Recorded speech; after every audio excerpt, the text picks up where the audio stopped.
So I have some writing advice that always gets pushed back on every time I give it, and it always surprises me. But I think it's coming from a place of misunderstanding, or maybe I'm just not explaining it right. But one advice that I always give writers is I say, if it's boring to you, it's going to be boring for the reader. Meaning what you are writing, if it's boring for you, it's going to be boring for your reader to read. What I mean by that is if the writer is lacking passion in what they're writing about, generally that's going to bleed over into the page and it's going to be really boring for the reader.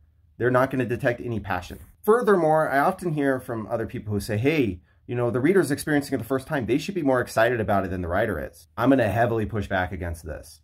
How many times does a reader actually go through a book? How many times do they finish it? If they even finish it. A lot of readers don't finish the book. But let's say they do finish it.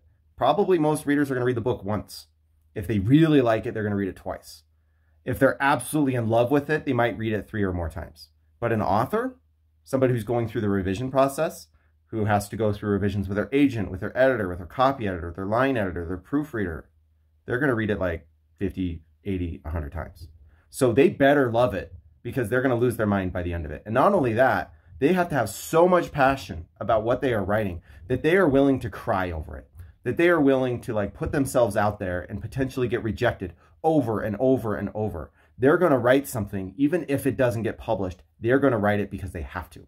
Ultimately, though, it all just comes down to one thing: passion. The writer has to have a lot of passion for what they're writing about because they're going to be spending a lot of time working on it.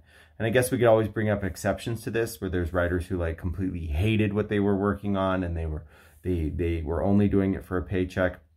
But I think in general, the people who are spending the hours, countless hours working on something, it's because they love it.